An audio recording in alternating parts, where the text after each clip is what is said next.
If you're looking for a potential sleeper team in the Big 12, look no further than TCU. The Horned Frogs quietly put together a 9-win season last year. No one really talked about that. No one's really talking about them now. But this TCU squad could be even better than they were in 2024, and I think they are a legitimate Big 12 title contender heading into 2025.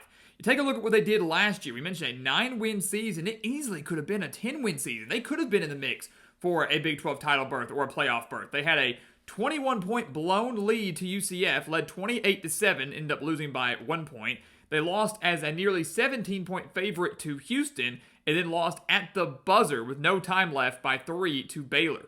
So 1 point loss to UCF, a 3-point loss to Baylor, and then a game where they really should have won or were expected to win. Kind of derailed the season, I guess, a little bit. But still, 8-4 regular season, dominated Louisiana in their bowl game, 9-win season. And now you look at what they've got coming back. This offense has the chance to be one of the best in the conference. 33.5 points per game is what they averaged last year. Over 400 yards per game. Over 300 of those were through the air. And I am very high on Josh Hoover. If you've watched our prediction videos throughout the Big 12 this season, you've heard me talk a lot about him. He threw for nearly 4,000 yards last year, 27 touchdowns, 11 interceptions. He returns Eric McAllister at wide receiver. He had nearly 800 reception yards and 5 touchdowns. They also add Jordan Dwyer in from Idaho, had over 1,100 yards last year, and it was an all Big Sky selection. At running back, they add Kavarian Barnes in from UTSA, where he rushed for nearly 1,000 yards over the last 2 years. And the offensive line, which only gave up 16 sacks last year, returns 93 starts.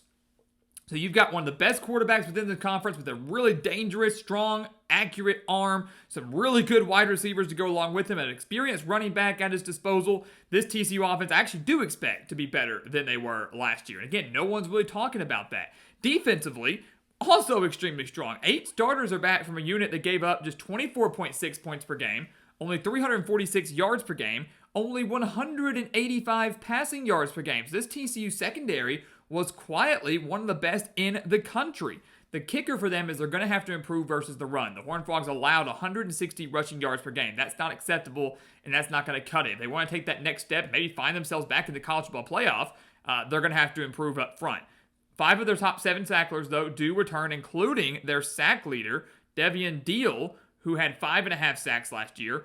Marquise Deal is back at nose tackle, so the defensive line looking to be pretty solid. The linebacking core I really like. Their second leading tackler on the team last year, Nnamdi Obiazor, returns after 81 tackles last year. Caleb Elarms Orr is back as the 6th tackler from last season, and they have 3 starters back in the secondary, led by Bud Clark, had 3 picks last year. Jamel Johnson, who was 3rd on the team in tackles last year. And they also add Eliza Jackson from Washington and return Avery Helm. So, again, you go through that. The offense is loaded. The defense has 8 starters back and is experienced. Add a handful of key transfers. They should improve versus the run. They should stay just as strong with the pass. Look, Sonny Dykes has done a phenomenal job down in Fort Worth. He's 27-13 in 3 years, now entering year 4. Had him as a national runner-up a few years ago. 5-7 the year after that, which was understandable considering how much they lost.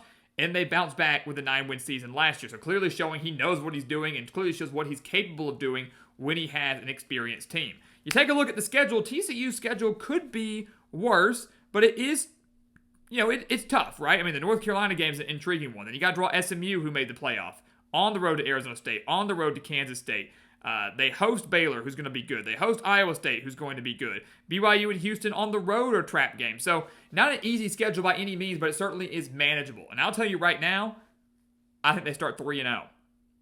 I think TCU starts 3-0, and that includes big wins on the road at North Carolina and then at home against SMU. The North Carolina game, look, all eyes are going to be on this one, right? And it's really not for TCU, it's for Bill Belichick. The debut of Bill Belichick at North Carolina on Labor Day Monday. We're all going to be watching to see how the Tar Heels look. But you should also be watching to see how TCU looks, because TCU is going to win this game.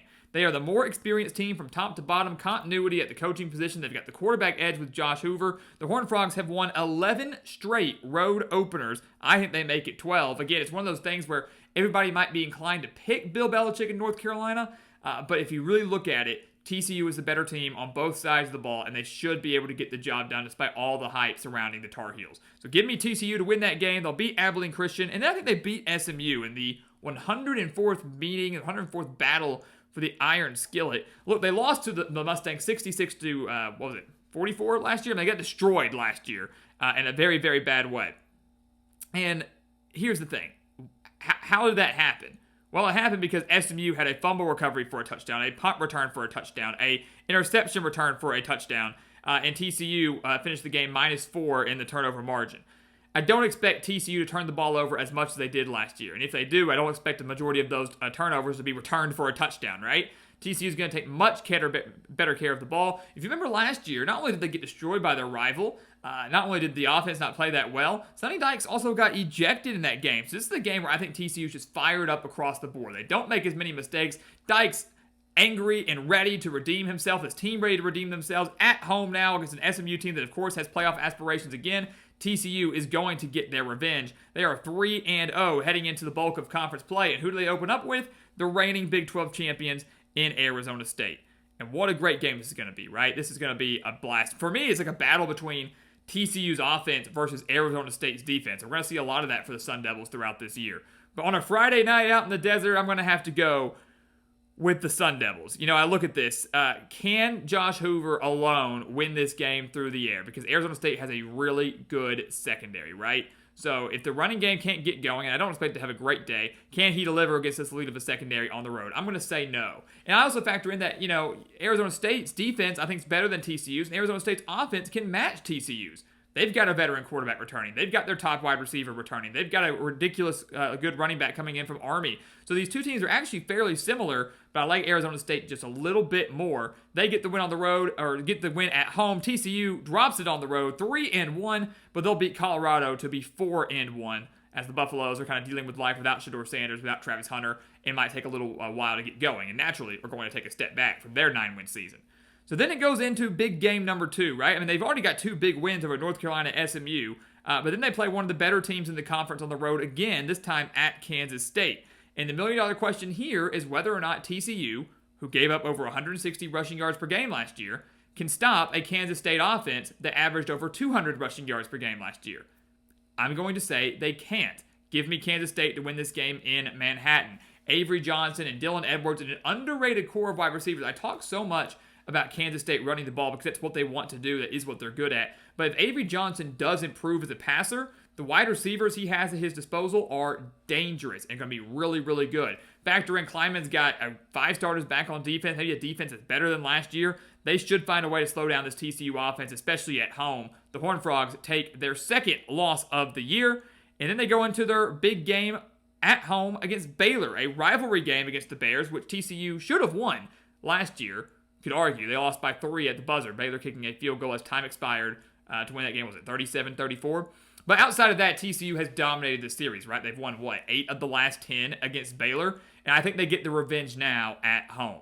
I like this Baylor team a lot. I do think these teams match up well here, but I actually might be more inclined to take TCU's offense a little bit. I know that Baylor's got Sawyer Robertson. I know they've got their top 2 rushers coming back, their top 2 pass catchers coming back, but from a speed standpoint, I like TCU just a little bit more. From maybe a passing game standpoint, I like TCU just a little bit more. They've got home field advantage. I think their defense can match Baylor's. I think they get that win over the Bears, and I think they get a win on the road at West Virginia as well. One of the worst teams, I think, in the Big 12 this year. And I hate saying that because I'm a big fan of Rich Rodriguez. I think he's going to do great things in his return to Morgantown, but it's not all going to happen in year 1. TCU, the much better team, should survive potentially a trap game in Morgantown. And they're looking good, guys. What are they? 3-1, 4-1, 4-2, 6-2, 6-2 heading into their final 4 games of the year. 2 conference losses kind of puts them in a tough spot when it comes to fighting for a Big 12 title. And they might need to win out if they want to find themselves in that discussion. But you never know. I mean, crazier things have happened. And you look at the rest of the schedule, it is manageable, right? I mean, Iowa State and Cincinnati both at home, and then between at BYU and at Houston. Coming out of that bye week, they take on Iowa State, who, like Arizona State, like Kansas State, like Baylor, is one of the best teams within this conference. The Cyclones, the Big 12 runner-up last year, couldn't stay healthy defensively. I'm not saying that's why they lost the championship game to Arizona State, but you can't help but wonder if they'd had a healthy defense all year, what that could have looked like. Rocco Beck now returns at quarterback, looking pretty good. Has replaced their top 2 pass catchers, though. So this is a game for Iowa State that Obviously it's going to hold Big 12 title implications. It's going to hold playoff implications, but a game for the Cyclones that I don't think they're able to win, not in Fort Worth. You're playing a rested TCU team that's still very much alive for everything they want. Iowa State also coming off a game against Arizona State. Could be an emotional win, perfect letdown spot, or an emotional loss and a perfect hangover spot. Either way, it's not a good follow-up game for the Cyclones, especially with TCU at home and well-rested. I think they win this game. Iowa State's rushing defense wasn't all that great last year. Passing defense was solid. Rushing defense, not so much. If TCU can establish a run, it's going to set up some great opportunities for Josh Hoover. They take care of business. They are 7-2. Let's make them 8-2 with a win at BYU. This is certainly a trap game because Provo's not an easy place to play. But my question here is, again, the secondary for TCU, not as a bad thing, but actually as a positive thing. Because BYU, as we know, Jake Retzlaff, he's gone. A big scandal there. Now he's at Tulane.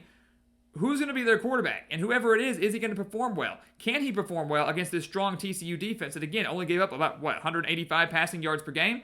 And then if the passing game can't get anything going, TCU can sell out versus the run. They should be able to shut down LJ Martin. And I think they're going to get this win in Provo. Again, I think it's going to be close. I think it absolutely is a trap game. Maybe BYU surprised us a little bit. But I'm going to say no. TCU 8-2, very much alive, but then a road game at Houston.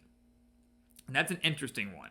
This road game at Houston is very interesting. A perfect revenge spot for TCU. Again, they lost last year as a 16.5-point favorite at home to a Cougars team that finished 4-8. Lost 30-19, held to a season low 299 yards in that game. But here's the thing. Houston, they had the 12th ranked defense in the nation last year. Despite the poor record, had an elite defense. Now a lot of those guys are coming back. Now Houston has a better offense than they had last year. Hopefully Connor Wigman transferring in from A&M, Texas A&M, should pan out. Better offense, just as good of a defense. Houston off a week of rest at Houston on senior day. I'm going to pick the Cougars to win again. And I know that might come as a shock. And I'll tell you right now, I really don't think they win both of the road games at BYU and Houston. So if you don't like that pick, fine. Have them beating Houston but losing to BYU. I don't see TCU winning both of those. But I like Houston just a little bit more. Willie Fritz is a phenomenal coach. I think you're going to see a pretty big jump from year 1 to year 2. That defense is going to be able to shut down Josh Hoover in the passing game, meaning, again, TCU is going to have to find a way to win the game on the ground. I don't think they can. I think this Houston offense, again, improves just enough to make just enough big plays to win this game. They did enough last year.